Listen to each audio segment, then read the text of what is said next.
The fluorescent hum died mid-buzz, plunging the stockroom into a heartbeat's worth of darkness before the backup lights flickered on like guilty afterthoughts. Christian's knees hit the gritty concrete first, the sound echoing sharper than the crash of the box he'd just dropped, volumes of Hemingway tumbling like forgotten confessions. "Alex," he choked out, voice raw as the November wind slicing through Brooklyn's back alleys. "I'm dying. And I'm in love with you. God help me. I've been lying about both since the day we met." I froze, my hands still gripping the inventory clipboard, the pen slipping from my fingers to clatter against a stack of bestsellers. Christian, my coworker, my late-night confidant, the guy who'd drag me to dive bars for cheap whiskey and bad karaoke, on his knees, eyes like storm clouds begging for absolution. We'd been alone back here for what, 5 minutes, unpacking the new shipment, trading jabs about that pretentious customer who'd demanded a first-edition Kerouac like it was his birthright. And now this. His words hung in the air, heavier than the musty scent of aged paper, unraveling the fragile thread I'd been pretending held my world together. It started 3 months ago, in the dog days of a New York summer that turned the city into a pressure cooker of sweat and regret. I was Alex Rivera, 28, fresh off a brutal breakup with a Wall Street shark who'd ghosted me faster than a subway during rush hour. I'd landed the gig at Page & Brew, this hole-in-the-wall bookstore coffee shop hybrid in Williamsburg, because it promised zero drama, just caffeine-fueled shifts and the kind of quiet that let you nurse your wounds without an audience. The place was a relic, creaky wooden floors scarred from decades of loiterers, shelves bowing under the weight of dog-eared classics, and an espresso machine that wheezed like an asthmatic chain smoker. It smelled like vanilla lattes and vanilla regrets, the perfect hideout for a guy like me, still licking scars from a love that had promised forever and delivered a Venmo request for half the rent. Christian Hale was the opposite of quiet. He burst through the employee entrance on my first day, arms loaded with crates of graphic novels, his laugh booming like thunder over the East River. 26, built like he could bench press a Vespa, with that effortless Brooklyn swagger, faded Levi's hugging his thighs, a threadbare Yankees tee clinging to his chest from the humidity. His hair was a mess of dark waves, always falling into eyes the color of aged bourbon, and his smile, it could disarm a bouncer or melt the frost off a barista's bad mood. "You must be the new blood," he said, dumping the crates with a thud that rattled the poetry section. "I'm Christian. And if you fuck up the espresso pull, I'll have to stage an intervention." I liked him instantly, in that dangerous way you like someone who feels like home but smells like trouble. We clicked over the mundane, bitching about tourists who treated the shop like a photo op, recommending dog-eared copies of The Great Gatsby to hungover hipsters, stealing sips from each other's thermoses during the graveyard shift. He'd lean against the counter after closing, wiping down the surfaces with a rag that had seen better days, and spin stories about growing up in Bay Ridge, his Irish-Italian mom who baked Zeppole that could induce diabetes on sight, his dad who drove a cab and quoted Springsteen like scripture. "Life's a highway, kid," Christian would mimic in a gravelly accent. "But this city's got more potholes than promises." There was an undercurrent, though, something electric humming beneath the banter.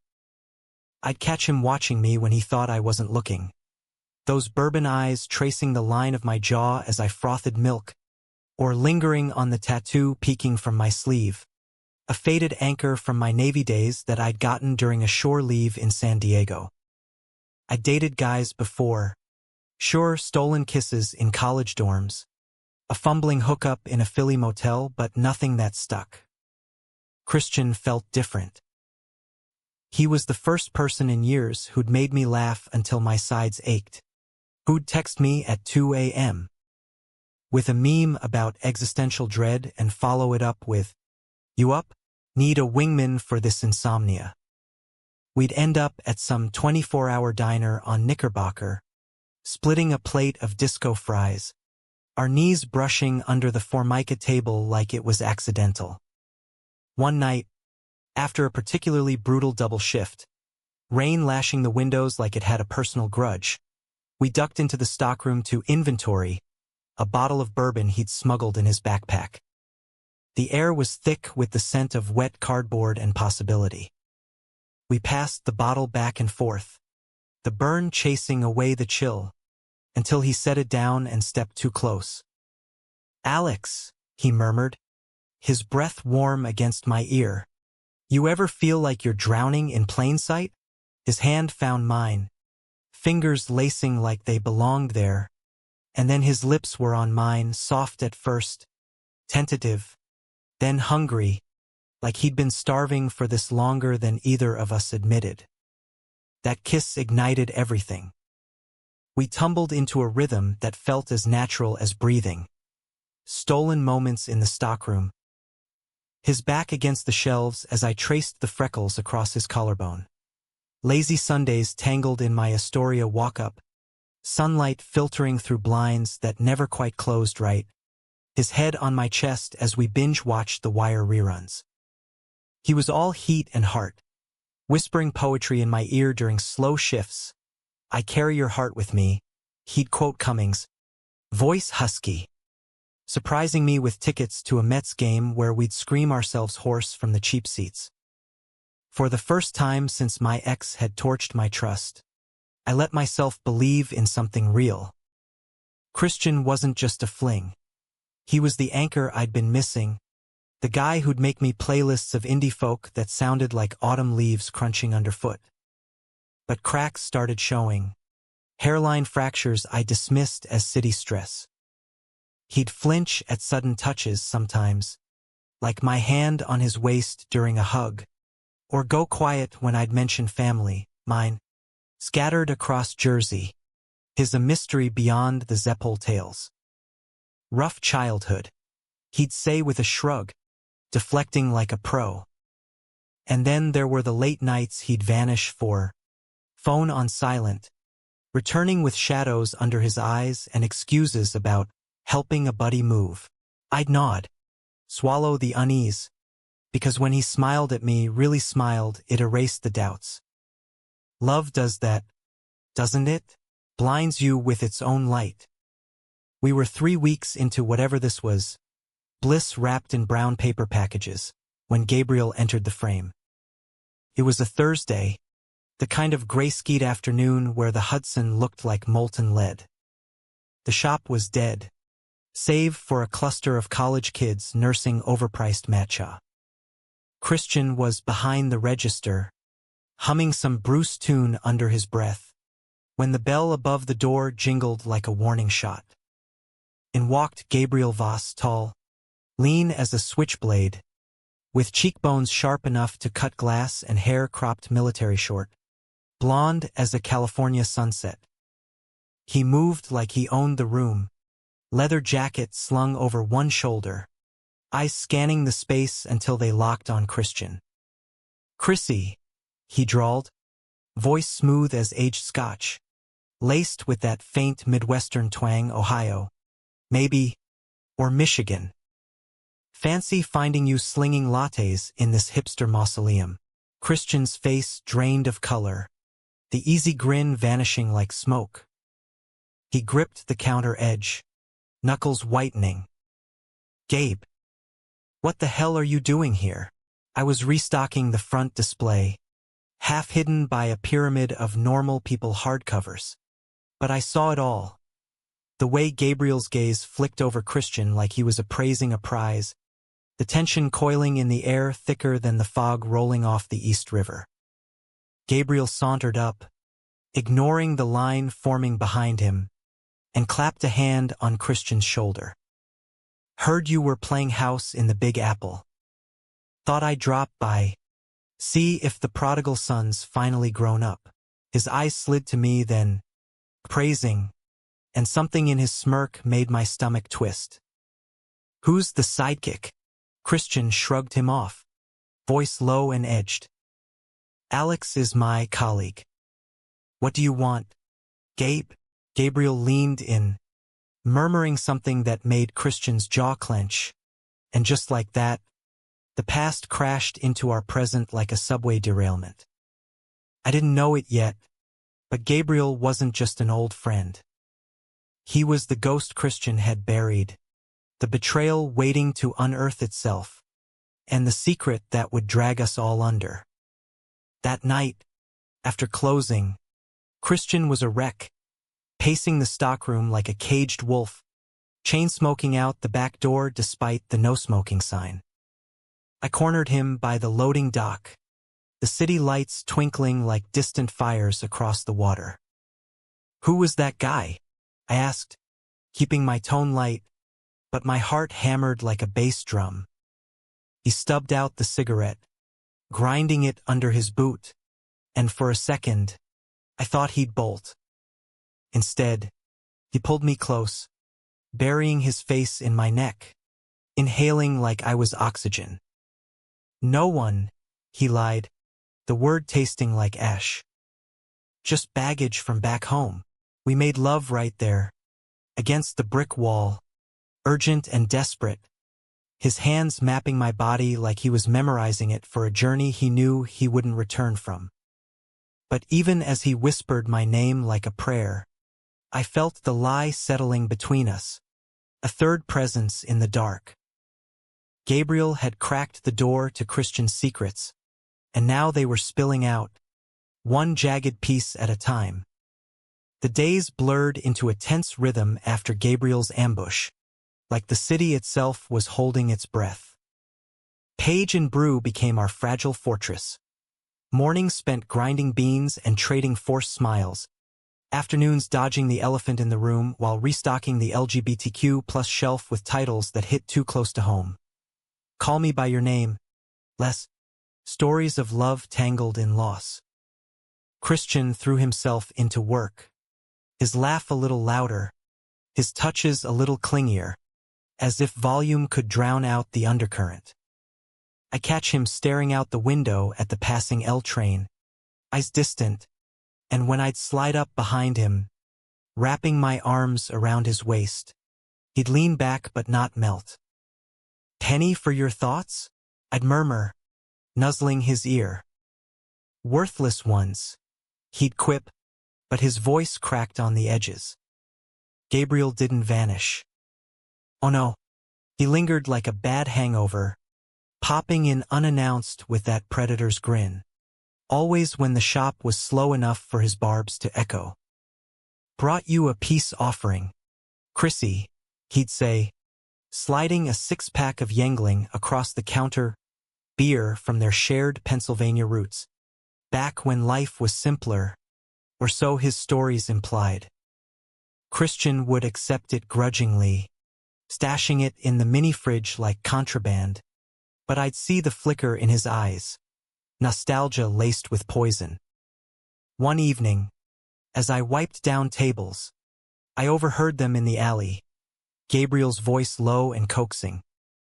"You can't run forever, man. Mom's asking about you. And that promise we made, in the basement, remember, blood brothers, till death do us part." Christian's reply was a hiss. "That was kid shit, Gabe.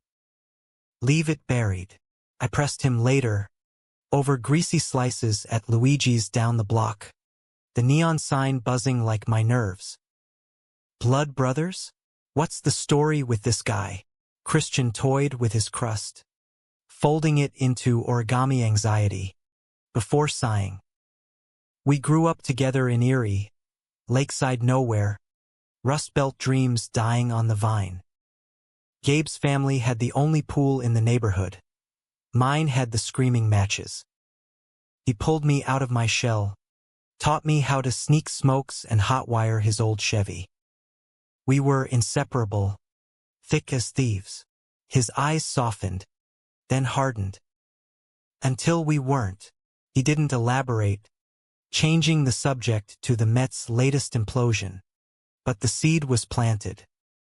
I started piecing it together in stolen moments, Google searches on slow shifts, scrolling through faded Facebook ghosts. Erie, Pennsylvania. Steel mills shuttered since the 80s, Lake Erie's waves lapping at shores littered with broken promises. Christian Hale, class of 2016, quarterback for the Perry High Yellow Jackets, all-state dreams dashed by a knee injury senior year. Gabriel Voss, same year, track star with a scholarship to Penn State that he cashed in for a stint in the Marines. Their profiles overlapped in tagged photos, two kids with matching buzz cuts, arms slung around each other at bonfires, grins wide as the horizon. But the timeline jumped. Christian's feed went dark after graduation, while Gabriel's bloomed with desert deployments. Then corporate gigs in Philly, always that same sharp smile masking something feral. Jealousy crept in slow, a vine twisting through my ribs. Not the petty kind, but the deep ache of realizing your lover's history is a book you can't read cover to cover. I'd lie awake in my apartment, Christian's snores a steady rumble beside me, and wonder about the boy he'd been, the one who'd knelt in muddy fields, whispering oaths to a friend under starless skies. Was Gabriel the first love? The one that shaped him, scarred him? When Christian stirred, pulling me close in the dark, I'd bury the questions, losing myself in the salt of his skin, the way he'd gasp my name like it was salvation.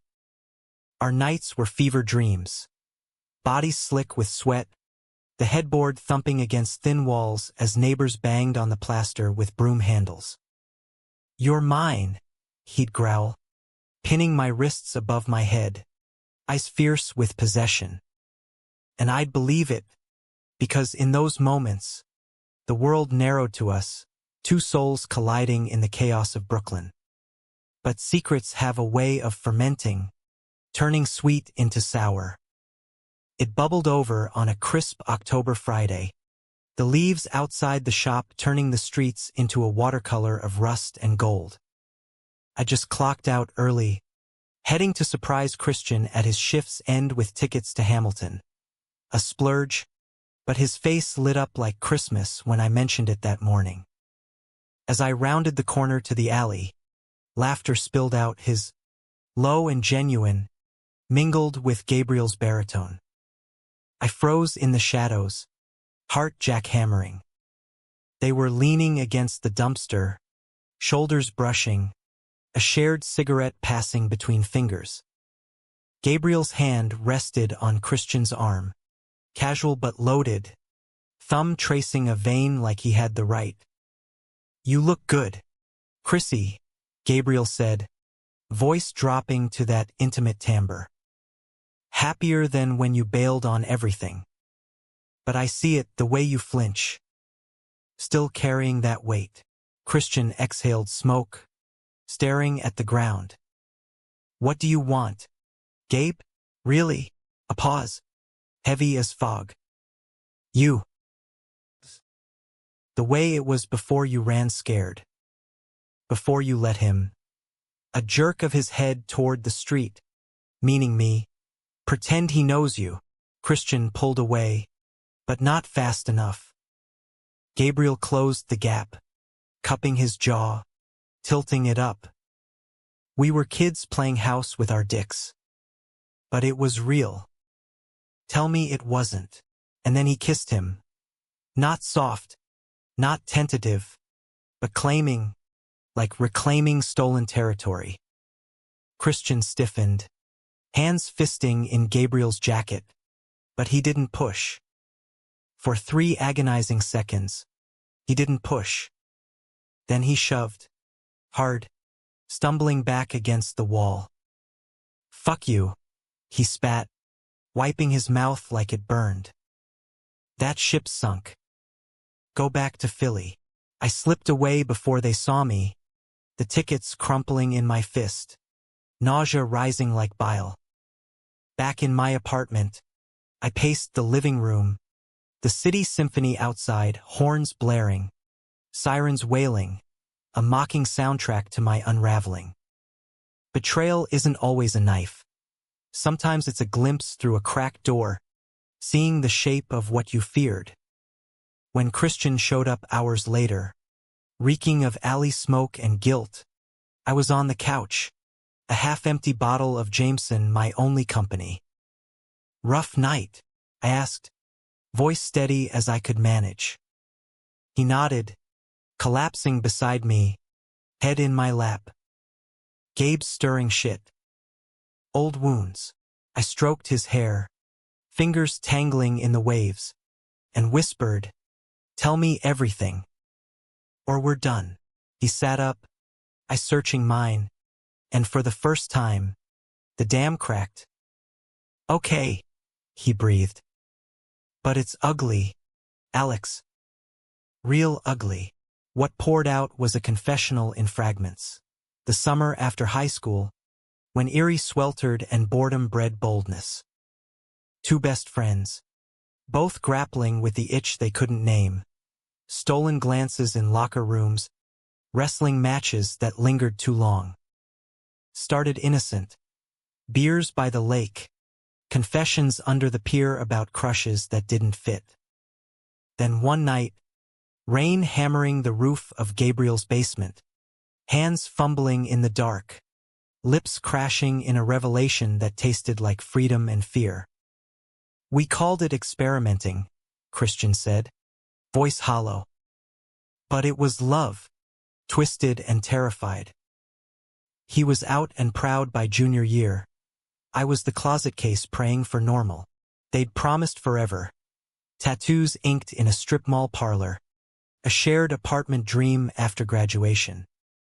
But when Gabriel shipped out, letters turned frantic. "Miss you. Need you. Come out here." Christian panicked. The weight of family expectations, Dad's homophobic rants, Mom's whispered hopes for grandkids, crushing him. He ghosted, fled to New York with a duffel and delusions, burying Gabe in a grave of silence. "I broke him," Christian admitted, tears carving tracks down his cheeks. "And myself." I held him as he sobbed, the story a purge, but the kiss in the alley festered unspoken between us. Trust is fragile as Rice Krispies. One snap, and it's shattered. We patched it with time, walks along the promenade at sunset, hands intertwined, him vowing, "You're my now, Alex. My always." But Gabriel's shadow lengthened.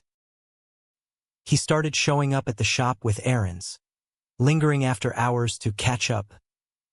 His eyes on me now, challenging. "Heard you're the knight in shining armor," he'd say, smirking over a black coffee. "Careful, dragons have teeth." The conflict simmered, boiling over at our first real date night post-confession.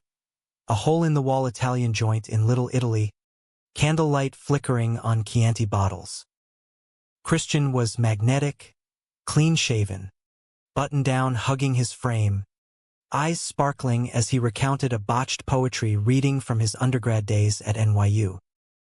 I laughed, the sound genuine for the first time in weeks, and reached across the table, tracing his knuckles. "To us," I toasted, clinking glasses. "No more ghosts," he smiled, that bourbon warmth flooding back, and leaned in for a kiss that tasted like marinara and promise. But as we stepped out into the neon haze, arms linked, Gabriel was there, leaning against a lamppost, cigarette glowing like a fuse. "Romantic," he drawled, flicking ash. "But we both know how these stories end, don't we, Chrissy?" Christian tensed, grip tightening on my hand. "Walk away, Gabe." Gabriel's laugh was bitter. "Can't. Not when you're lying to him. About the pills in your locker. The doctor's notes you think I didn't see when I crashed at your place last month. The world tilted. Christian's face went ashen, and he released my hand like it burned. Pills? Doctors? The secret he'd knelt to reveal in the stockroom flashed back.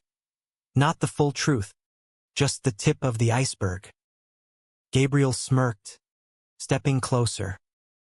Tell him, or I will. All of it. The alley behind the restaurant blurred into a tunnel of trash bins and fire escapes as Gabriel's words detonated. Christian staggered back, bumping into a stack of crates, his eyes darting between us like a cornered animal. "Gabe, shut the fuck up," he snarled, but his voice wavered, laced with the desperation of a man who'd built his life on sand. I stood rooted, the cold seeping through my jacket, the distant wail of an ambulance underscoring the chaos. "What pills?" I demanded, turning to him, my voice sharper than intended. "Christian, what the hell is he talking about?"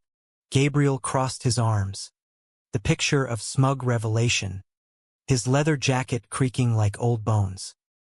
"Oh, come on, hero. Play catch-up.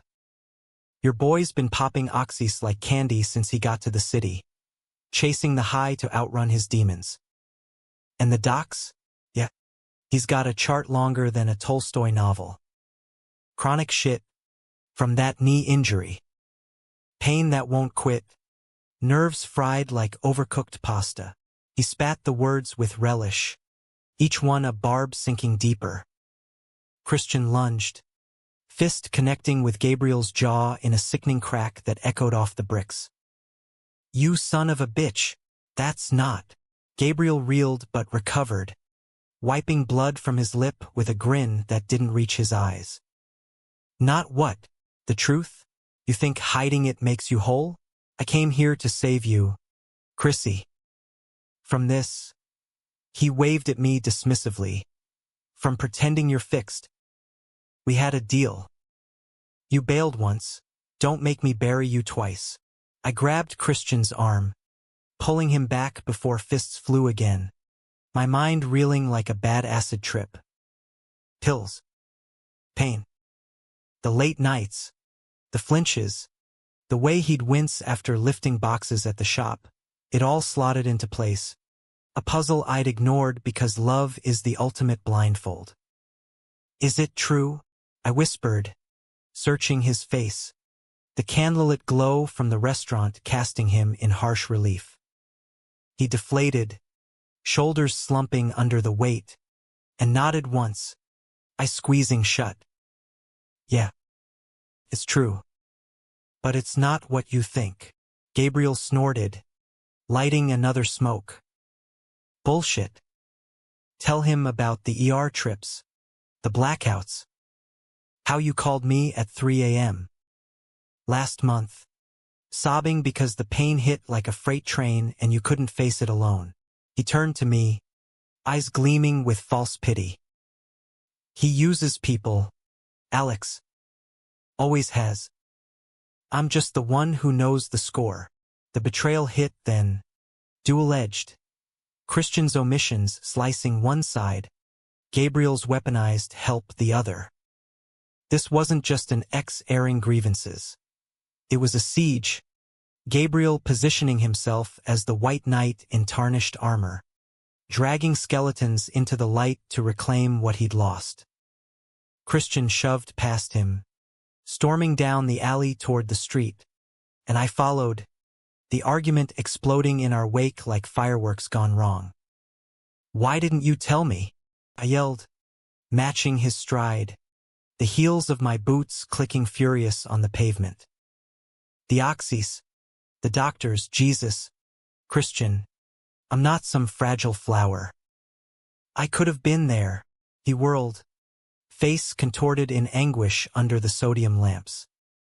"Because every time I open up, it ends." Gabe knows, he saw me at my worst, back when the knee buckled and the pills were the only thing keeping me vertical. He thinks he can fix me, like I'm some project. "But you," his voice broke, hand reaching for mine, trembling. You make me want to be better. Not hide. We collapsed onto a bench in Sarah D. Roosevelt Park. The autumn chill biting through our clothes.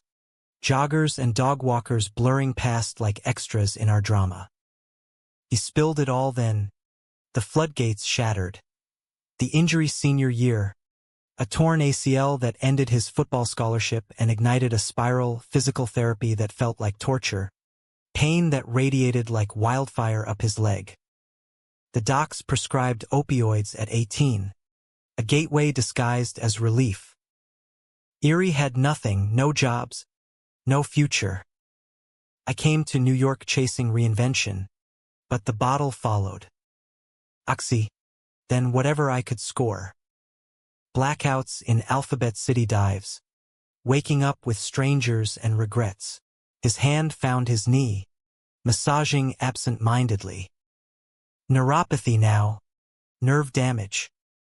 It's chronic, yeah, but managed. Mostly. And Gabriel? Pressed, the name tasting like vinegar. He sighed, head tipping back against the bench. He found out when he visited last year. Caught me mid-panic attack. Pills scattered like confetti. Nursed me through detox. Or tried to. That's when the old feelings resurfaced. Messy as hell. I shut it down. Blocked him. But he won't quit. Thinks love means possession. The confession hung between us. Raw and human. Stripping us to the bone. I wanted to rage. To walk away from the lies. But looking at him, vulnerable. Veins standing out on his forearms from clenching fists. I saw the boy from Erie. The one who'd knelt in basements and promised eternities. No more secrets, I said finally, voice firm. Or I'm out. He nodded, pulling me into a kiss that tasted of salt and second chances, fierce under the park's skeletal trees. But Gabriel wasn't done. He escalated, a one-man wrecking crew. Text started pinging Christian's phone. Remember the lake house? We can have that again. Unmarked packages arrived at the shop, old photos from Erie, Polaroids of two boys with sunburned noses, arms around each other, backs to a choppy Lake Erie. One had a note scrawled in Gabe's angular script. This is us. Don't forget. Christian burned them in the sink after closing, the acrid smoke curling like accusations, but the damage seeped in. He'd wake from nightmares, thrashing, murmuring apologies to ghosts. Our romance, once a bonfire, flickered under the strain. Dinners interrupted by his buzzing phone, lovemaking shadowed by doubt. Yet, in the quiet hours, we'd reclaim it. Slow dances in my kitchen to Coltrane records, his head on my shoulder as rain pattered the fire escape. You're my anchor, he'd whisper, fingers tracing my tattoo. And I'd believe him, because humanity isn't perfection. It's showing up battered and saying, try again. The climax brewed through November's gray veil, Thanksgiving looming like a family obligation neither wanted. Christian's mom called, voice thick with that Bay Ridge lilt. Come home, baby. It's been too long, he declined, citing work, but the lie gnawed. I suggested we host our own me, him, a turkey from the bodega and zero drama. He agreed, eyes lighting with tentative joy. We prepped in my apartment, him basting the bird with a concentration that bordered on comic, me chopping onions until tears blurred the knife.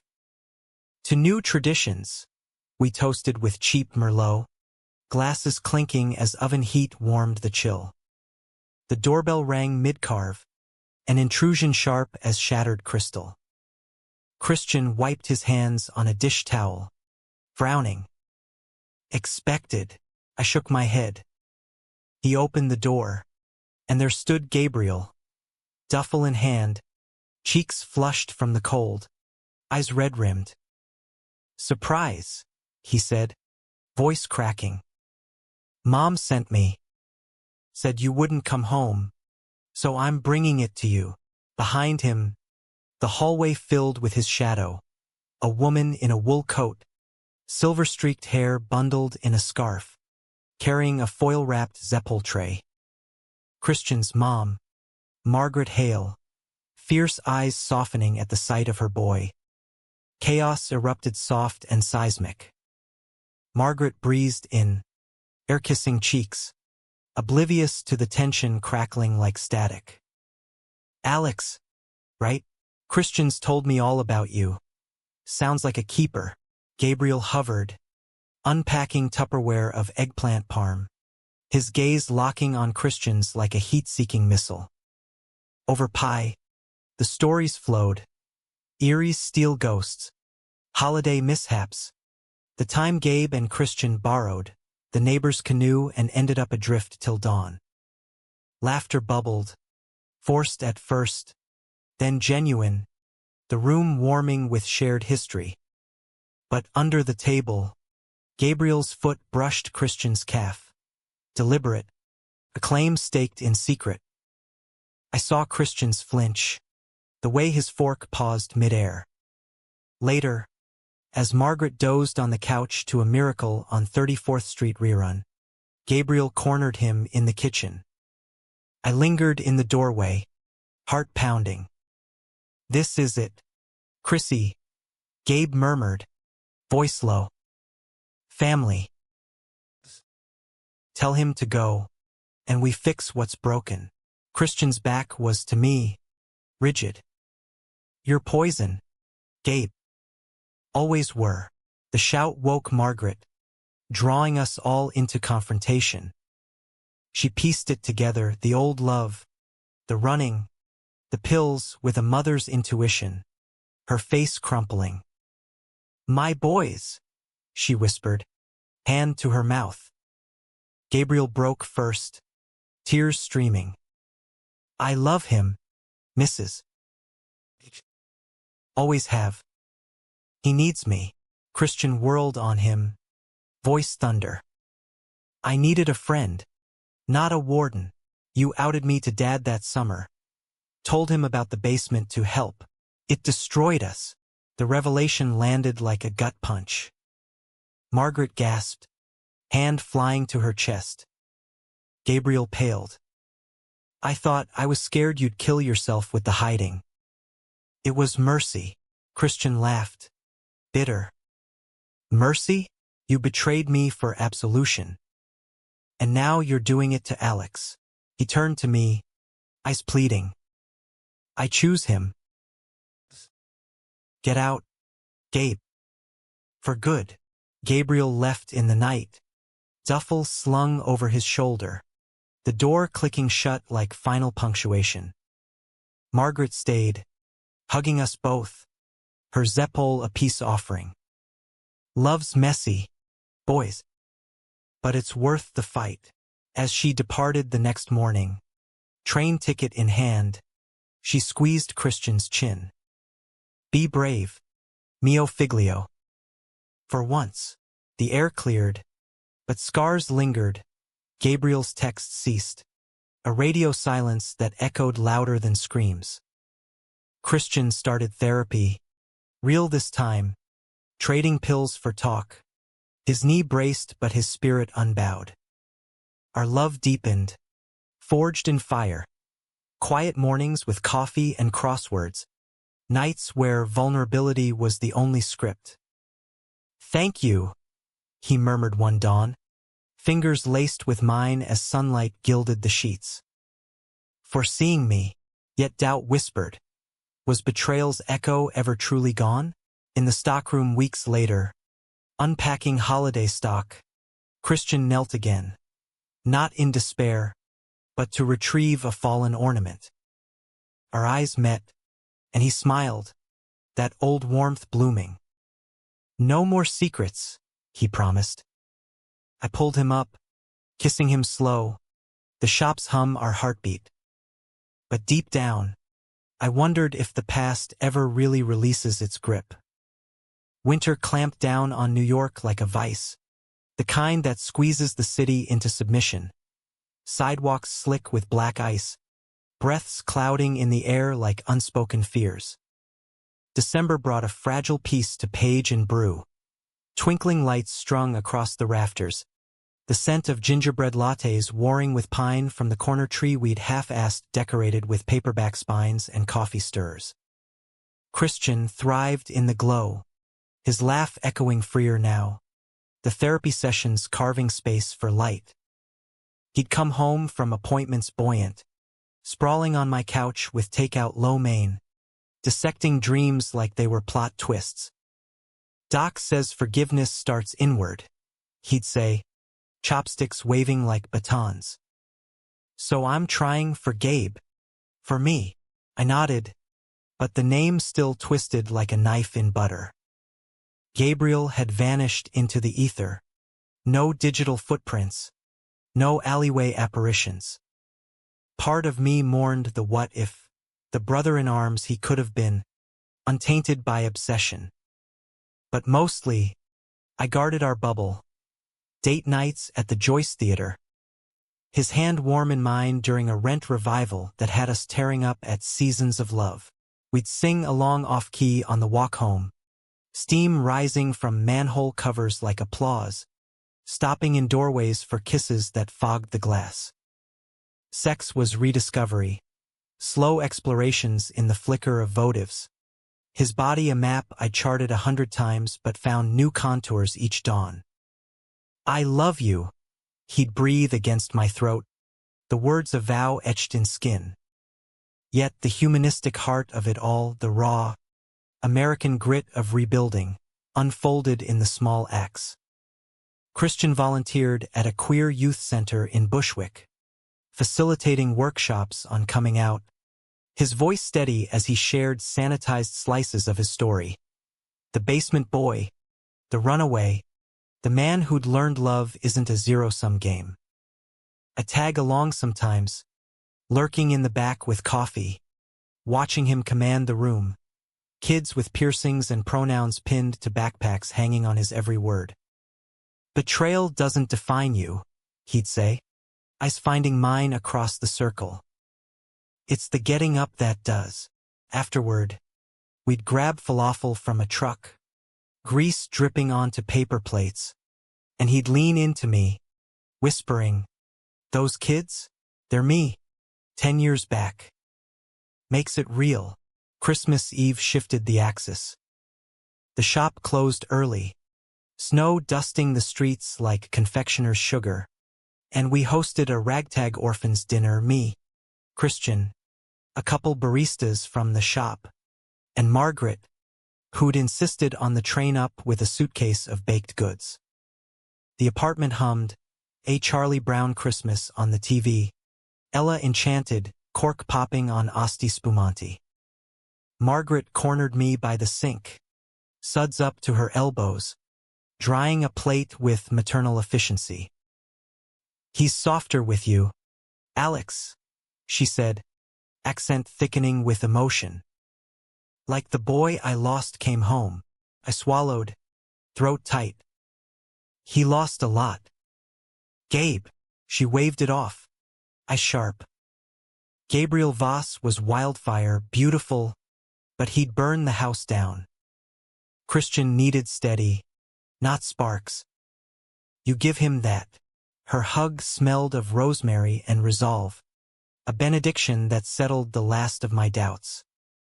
Later, as snow fell fat flakes outside, Christian pulled me onto the fire escape, wrapped in a shared blanket, the city a blanket of lights below. "Best gift," he murmured, nuzzling my jaw. We made wishes on the first star piercing the clouds, his hand over my heart. Health. Home. Him. New Year's dawned hungover and hopeful. The ball drop a distant roar as we fucked on the living room rug. Champagne sticky between us, laughter bubbling into moans. Resolutions were scrawled on napkins, his, to taper the meds fully. Mine, to call my Jersey folks more. bridge the gaps I'd let widen. Life normalized, or as normal as Brooklyn allows. Shifts blending into weekends, a road trip planned to the Finger Lakes for spring, where we'd hike trails and skinny dip in inlets, washing away the grime. But drama, that capricious bitch, doesn't bow out gracefully. It slunk back in February, Valentine's shadow lengthening with a manila envelope shoved under the shop door. No return address, postmarked Philly. Christian found it during open, fingers trembling as he slid it open behind the register. Inside, a stack of letters, yellowed and creased, tied with twine, his handwriting, from 19, addressed to Gabriel. Miss you like lungs miss air. Scared shitless, but it's you and me against the rust. Excerpts underlined in red. Promises of forever, confessions of love scrawled in margins. Tucked in the center, a note in Gabe's hand. You wrote these. Meant them. He's a placeholder. Chrissy. Come home. Before it's too late. Christian's face crumpled, the letters scattering like leaves in a gale. I swept them up, heart sinking. How'd he get these? Christian's voice was whisper-thin. Mom's attic. Probably.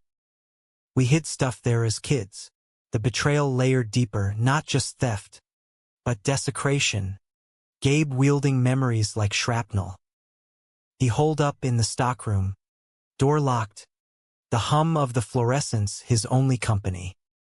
I banged until my knuckles bruised. Talk to me. Silence. Then a muffled sob. He won't stop. Thinks he owns my pain. We burned the letters that night in a metal bowl on the roof.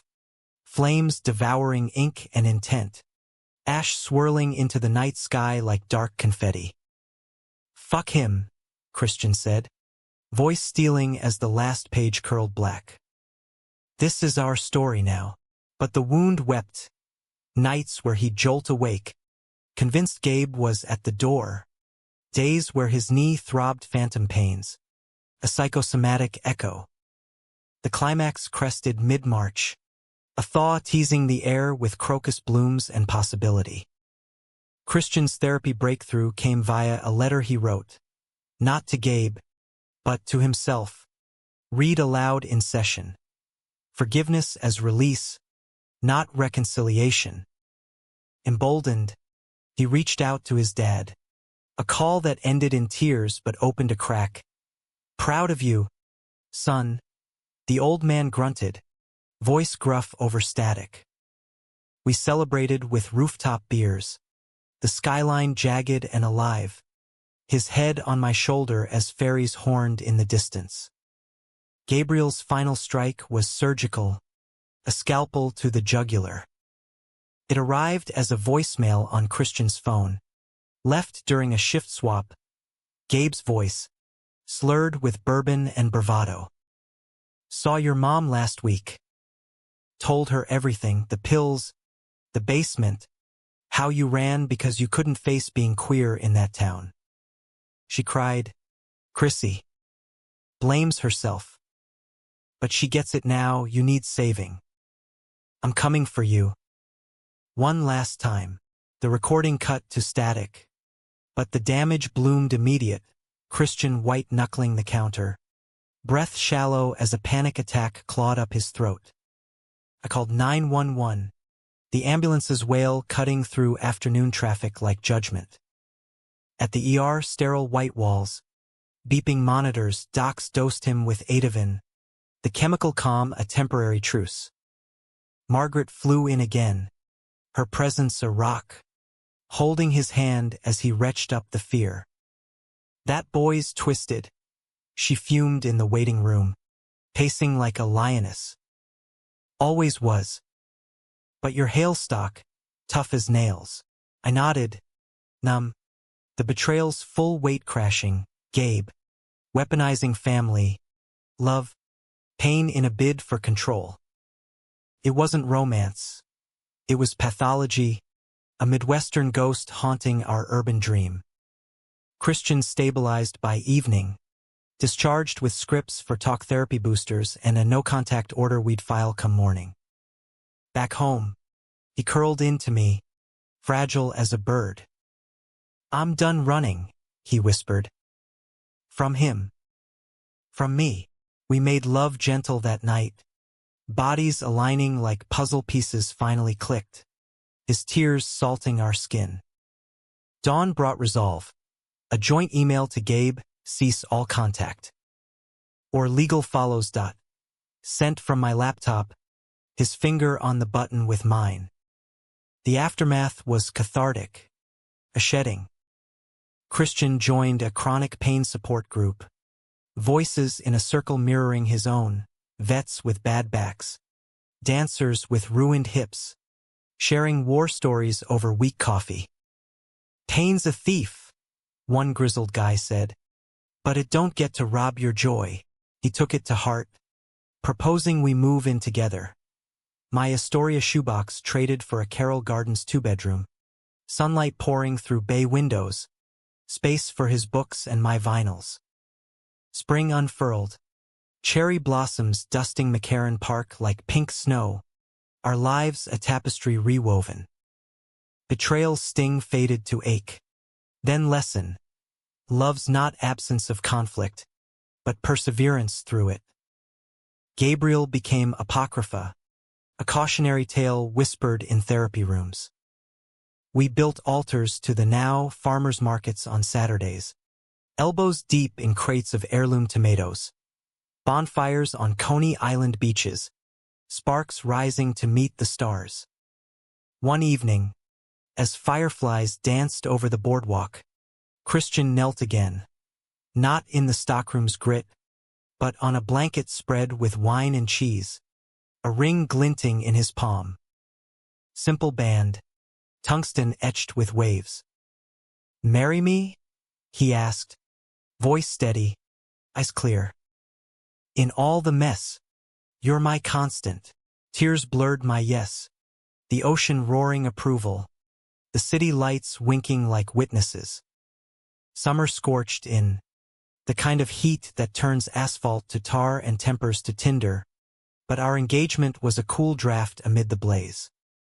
We eloped in July City Hall steps, Margaret beaming in a floral dress, a scatter of friends clutching bouquets of wildflowers from the green market. No Gabe, no ghosts, just vows exchanged under a sky bruised purple, his hand in mine as we signed the ledger. "Alexander Rivera Hale," the clerk intoned, and it felt like claiming territory long disputed.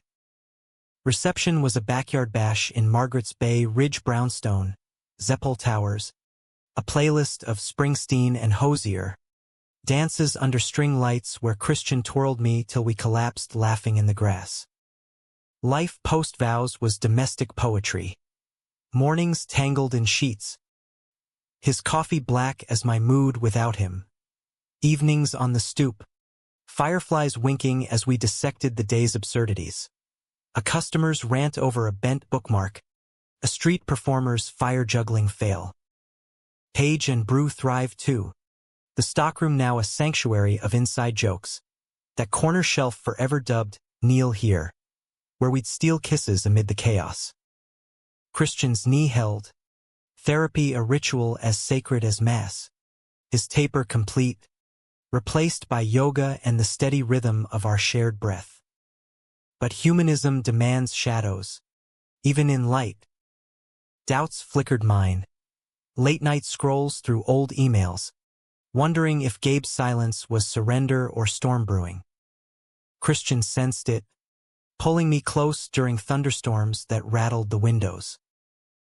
"He's gone," he'd affirm, fingers tracing my anchor tattoo. We wrote that ending, and mostly, I believed him because our story was testament. Two men, scarred by America's underbelly Rust Belt runaways, opioid orphans, finding grace in the grind. Fall circled back, leaves carpeting the streets in ochre and crimson, Our first anniversary marked by a drive upstate. Finger Lakes finally conquered, cabins creaking under our weight, lake swims where we'd surface sputtering, lips meeting in sprays of water. 1 year. He toasted with local Riesling on the dock, sun dipping low. To infinities. Laughter led to love. Bodies rocking the Adirondack chair till it splintered, us tumbling into giggles and grass. The call came November's cusp, as if seasons scripted the reckoning. Margaret's voice, frantic over the line. Alex, honey, it's Gabe. Drove his truck into the lake last night. Erie's edge.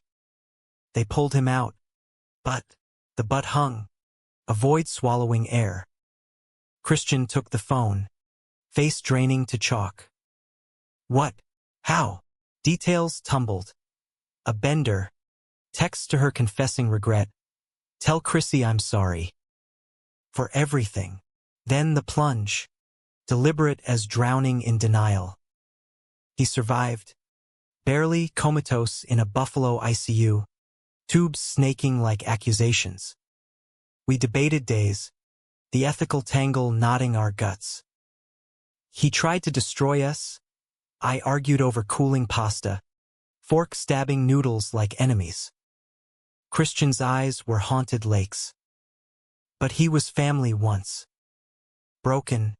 Yeah. But mine to forgive, Margaret pleaded. He needs you, baby. Not for love, for absolution. Against my howling instincts. We went, Amtrak north. The Hudson blurring past like tears unshed. The hospital was a limbo of beeps and bleach. Gabe's room a dim cave where machines whispered life support. He was skeletal, blonde stubble silvering, the sharp edges softened by suffering. Christian sat vigil first, hand engulfing Gabe's limp one, voice low. You idiot, he murmured. We could have talked. Fixed it without this. I paced the hall, resentment warring with pity. The man who'd betrayed us now betrayed by his own demons. Opioids his final lover. When Gabe woke, 3 days in, a flutter of lashes, a croak of Chrissy. The confrontation was quiet carnage. Christian alone at first, then calling me in, our hands linked like armor. Why? Christian asked, voice cracking. Gabe's eyes, milky with meds, fixed on us, witnessing the ring, the unity. Lost you, he rasped, tears tracking. Thought if I broke it, you'd come back. But I broke me instead. Confession cascaded. The outing to Christian's dad, a misguided bid to force honesty. The letters, stolen in a moment of mania. The crash, a suicide note in headlights. Hate myself for the hurt. Love you still, but not like that. Like a brother I couldn't save. Forgiveness wasn't fireworks. It was a slow thaw, words exchanged like fragile china. You don't get a pass, Christian said, firm. But you get a chance. Rehab, real this time. And distance. Gabe nodded, weeping, the room heavy with release. We left him to Margaret's watch, the train south a blur of reclaimed breath. Human. Ha, Christian said, head on my shoulder as fields whipped by. All of us fucked up, fumbling toward better. Back in Brooklyn, the stockroom awaited, boxes of new releases, the hum welcoming us home. Christian knelt that night, not for secrets, but to propose a future. Kids? Someday. Adoption? Maybe. A family without the fractures. I pulled him up, kissing the yes into him, our bodies a testament to endurance. Years folded forward. The shop endured, us with it, partners in profit and passion. Christian's novel debuting to quiet acclaim. Tales of eerie ghosts laid to rest. Gabe stabilized. Letters sporadic. Gratitude from a Philly halfway house. Then silence as he built his own life. A graphic designer with a rescue dog and tentative dates. No reconciliation grand, but peace. The humanistic bow. Redemption not required, but possible. On our 10th anniversary, we returned to that park bench. Snow dusting our coats. The city a hush. Remember the hook? Christian teased. Knees popping as he knelt. Playful now. Ring glinting anew. Alone in the stockroom. I laughed, pulling him up. Best secret ever. Our kiss was epic. Snowflakes melting on lashes. The world turning witness. In America's vast, varied heart, where rust meets renewal, betrayal births bravery, our love stood, not flawless, but fierce. Dramatic in its depths, emotional in its swells, romantic in its rhythms, humanistic in its hope. And in the end, not tragedy, but triumph, two men, knees scarred but spirits soared, writing there forever in the margins of what was.